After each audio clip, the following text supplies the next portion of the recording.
by fire. You know, you're building it because you don't even know you're building it, because you know you need it. And you'll find in multicultural that you're building it because you need it. It's like the field of dreams. What's the number one problem you see holding educators back? One of the things that I see holding educators back is the ability to manage classroom size. Whenever you have a class that is over 12 students, there will be a classroom management challenge. A second thing that I see is the ability of an educator who walks in really wanting to teach, and they have ideals.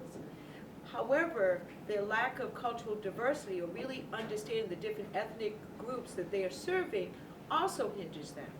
Third, and sometimes a little bit more important, is the partnership that the educator must see with regard to the parents.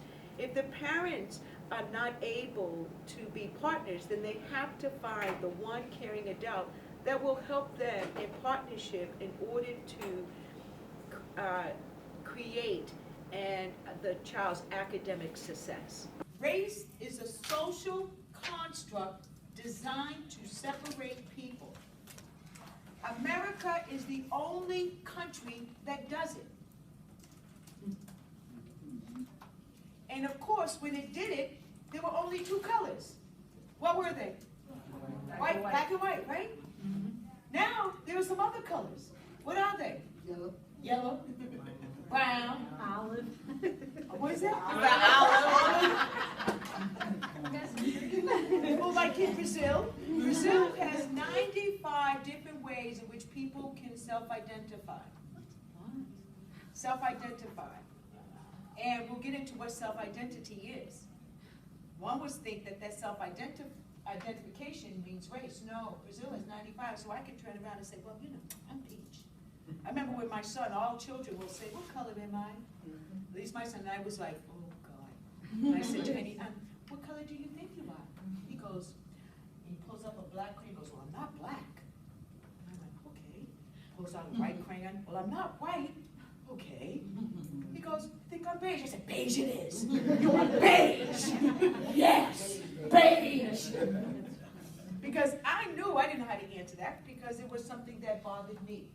The best education advice, I don't know if well, yes, I would have to say that it had everything to do with that kindergarten, first, second, and third grade teacher who gave for me the love of learning.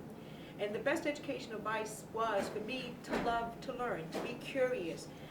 They also understood who I was in the sense of the naivety, the curiosity, the energy. So what they were able to do was help me to channel that.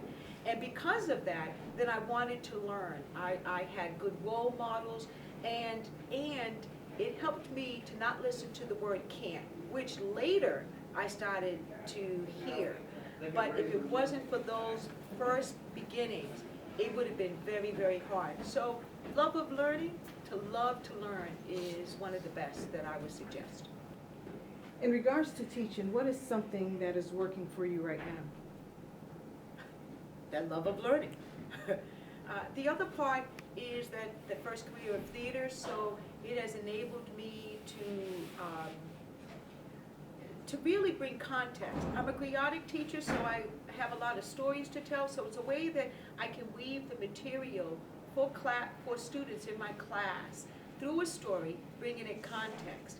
The other part that is working for me as a teacher is that I have come full circle. It is what I've always wanted to do as a child. I was unable to do it because life got in its way, and to be able to be at this point doing what I've always said I wanted to do as a little girl sitting on the stoop with my best friend is the best thing and the best blessing that I could have.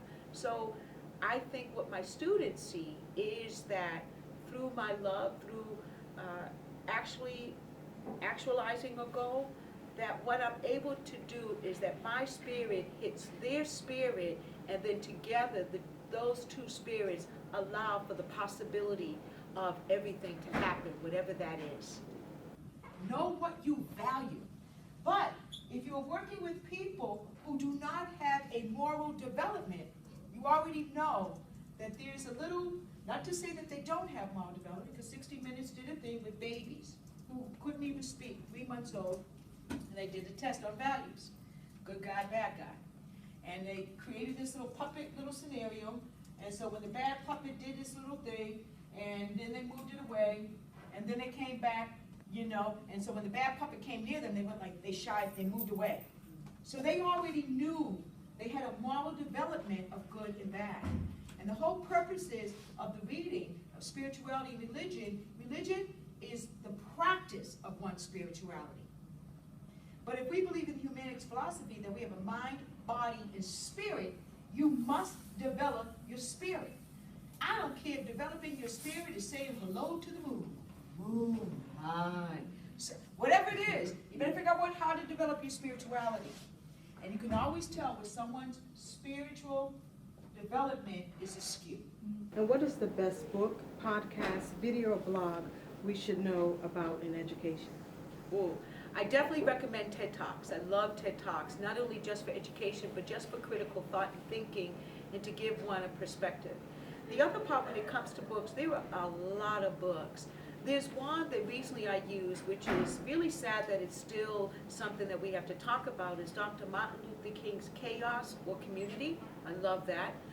Dr. Cornel West, Race Matters, is another one. Beverly Tatum, in the sense of why are the black children sitting in the back of the cafeteria, is another. Podcasts is, you know, listening, and I can't say that I've really done podcasts. I guess I'm hoping my students will move me into that 21st century, but I just have a lot of books. I'm a big believer in Benjamin Mays and anything that Howard Thurman writes. One is because they were men of faith. They were also the mentors for Dr. Martin Luther King. They helped to develop that ethics and integrity, because integrity is what we all seek, in the sense of we all seek to be whole and not to be perfectionists. So I would recommend anything by them. And there's nothing like W.E.B. Du Bois in the sense of understanding how people thought and what they thought about before, you know, before modern thinking, for lack of a better word. I can keep going though. I could. Besides you, Professor Spinola Taylor, can you think of someone who is trailblazing right now in education? Dr. Steve Perry definitely is an extreme trailblazer in the sense of his ability to be able to take a charter school and turn it around, and then it become a model. But one cannot negate what Dr. Jeffrey Canada did in Harlem's Children's Zone. One, here was a man who grew up in his neighborhood, had the opportunity to attend one of the best institutions, and then went back home and really sought to educate the people of the community through a holistic approach of spirit, mind, and body, and did it block by block by block. And though that can't be replicated now because of today's economy, just the mere fact that he could have not come back, but he did. Those two people really have meant a lot to me. There are women who I also admire, and that's Dr. Lonnie Guinier. That is Ingrid Saunders from Coca-Cola, in the sense of her being a vice president and literally pouring through philanthropy over $460 million to all ethnic groups in order to improve areas of education. So there's a list, yeah, there's a list. And where do you see education going? I want to say for the better. I see education for us as a populace to really understand what it is to be educated, and to understand that opportunity and access are two different things. To be educated to have the opportunity, but not the access, will only limit. I find again that we as a populace really have to be involved as parents, as shareholders of a community, to ensure that classroom sizes are not more than 12. So I am hoping that we will have a Secretary of Education that understands public education, that we will really look at the terms of opportunity and access. Education without the two is not true education. I was brought up Catholic. I still love some of the ceremonies. I didn't like some of them. I used to say to my mother, some of them said, well, you can just give me my beat now. I'm not kissing that cross, so just beat me now. I don't believe you. Just beat me now. Can you imagine I drove my mother crazy, right? But this is what she did, which was very beautiful of a person that she is. She always allowed us to visit someone else's church, okay? As long as we were there at that church. Don't say you're going with Lakeisha and y'all gonna go play. Because I, of course, grew up in a community that if we thought we were doing that, Allison found out, and then she told, my mother, and then Lakeisha got her whipping, and I got my whipping through the streets. Thanks, Allison. Yeah. At 13, she allowed us to choose our religious path. And that was a beautiful thing, because if we weren't identifying with Catholicism, and one is identifying with Pentecostal, now I'm kind of, can't you tell my spirit, I'm a little Pentecostal Baptist, Catholic, but I practice Buddhism. But I believe in the 10 Commandments, like Tina, 10 Commandments, and I believe in the 10 Worlds. Professor Spinola Taylor, what can we expect to hear from you this fall? Ooh, well, I hope everything and anything that I feel that your spirit will need to hear. I know whenever I go to speak, the first thing I ask for is for prayer, that, Father, please use me in the manner that will reach everybody. But if I can't reach them all, then let me just reach one, because there is power in one. So I know that I will, work at where the Spirit will lead me. There will be a framework. I hope that I will give you laughter, something really serious to think about. I hope that you will see you in me, in the sense of that my story is not different than anyone else's, that it's only been the grace of God go I, and that I have been able to take lemons, and even if they were sour, and I made lemonade. So I hope to leave you with hope, with faith, with encouragement, with some laughter, and I hope that I leave you with a renewed sense of energy.